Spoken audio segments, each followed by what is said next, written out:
সাইকেলে মহাকুম্ভ যাত্রার প্রথম পর্বে মায়াপুরের ইসকন টেম্পল ও বর্ধমানের 108 শিব মন্দির দর্শন করে দুর্গাপুর, রানীগঞ্জে পৌঁছানো আসানসোল।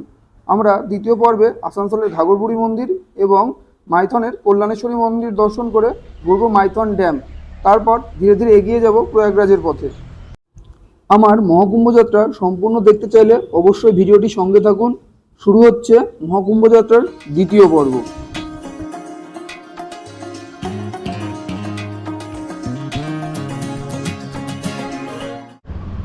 সাইকেলে মহাকুম্ভ ভ্রমণে এখন আছি আসানসোলের উত্তরে অবস্থিত ঘাগরবুড়ি মন্দিরে। কালকে ছিলাম রানীগঞ্জে এনজয়দার বাড়িতে। কাল বিকেলবেলা এনজয়দার বাড়ি থেকে বেরিয়েছিলাম, ভেবেছিলাম আজ মাইথন পৌঁছে যাব, কিন্তু মাইথন পৌঁছাতে পারিনি। এখানে স্টে করেছিলাম।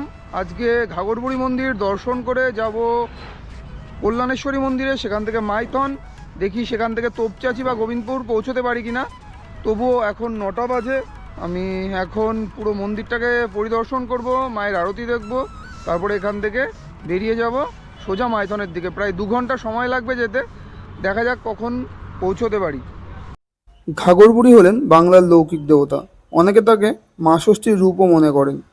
আসানসোল থেকে প্রায় 6 কিলোমিটার উত্তরে শীর্ণকায় নুনিয়া নদীর তীরে অধিষ্ঠিতা রাঢ় বাংলার জাগ্রত দেবী শ্রী মা ঘাগরবুড়ি।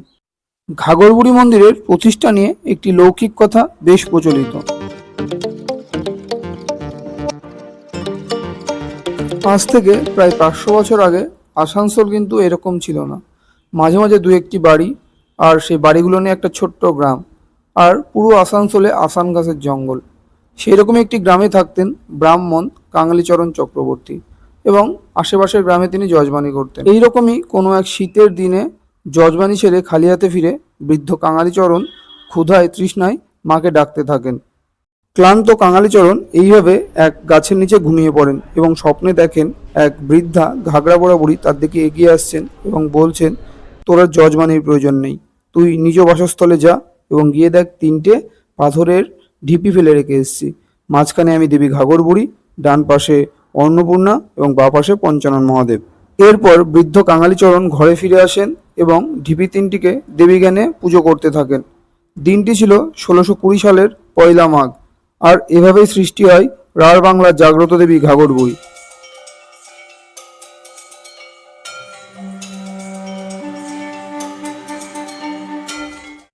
ঘাগরবুড়ি মন্দির থেকে প্রায় 20 কিলোমিটার চলে এসেছি। 2 ঘন্টা সময় লাগলো। সামনেই কল্যাণেশ্বরী মন্দির, গিয়ে ফ্রেশ হব, কিছু খাওয়া দাওয়া করব, তারপরে মায়ের দর্শন করে যাব মাইথন ড্যাম।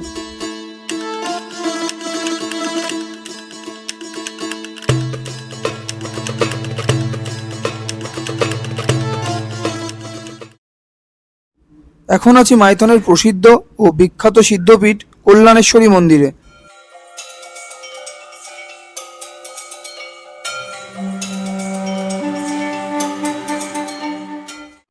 ঝাড়খণ্ডের ধানবাদ থেকে কল্যাণেশ্বরী মন্দিরের দূরত্ব প্রায় 40 কিলোমিটার এবং আসানসোল থেকে প্রায় 20 কিলোমিটার।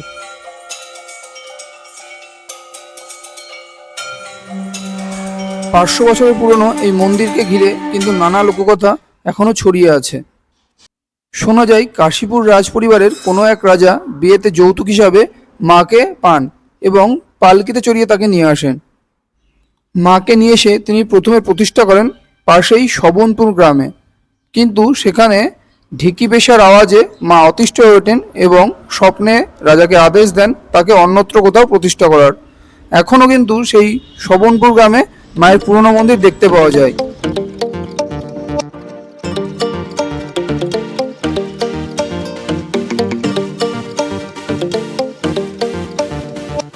স্বপ্নাদেশ পেয়ে রাজা মাকে দূরে এক নির্জন স্থানে নদীর ধারে ফাঁকা গুহার মধ্যে প্রতিষ্ঠা করেন, যেটা বর্তমানে কল্যাণেশ্বরী মন্দির নামেই পরিচিত।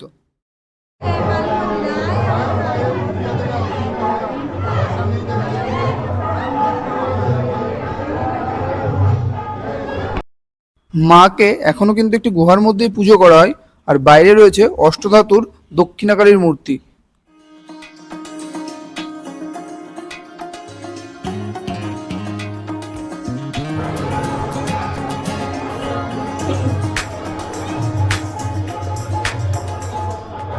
আগে এখানে নরবলি দেওয়ার প্রথা ছিল, কিন্তু এখন ছাগ ও মোষ বলি দেওয়া হয়। এই কল্যাণেশ্বরী মন্দির আর মাইথন ড্যামকে নিয়েই কিন্তু মাইথন পর্যটন কেন্দ্র গড়ে উঠেছে।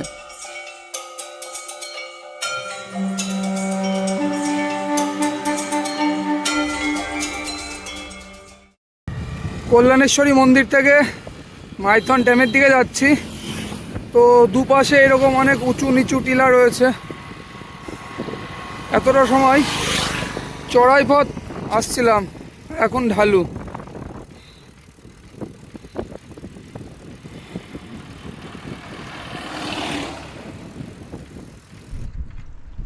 কল্যাণেশ্বরী মন্দির থেকে প্রায় 20 মিনিট সাইকেল চালিয়ে চলে এসেছি মাইথন ড্যামে। ড্যামটি পশ্চিমবঙ্গ ও ঝাড়খণ্ডের সীমানা লাগোয়া বরাকর নদীর উপরে অবস্থিত।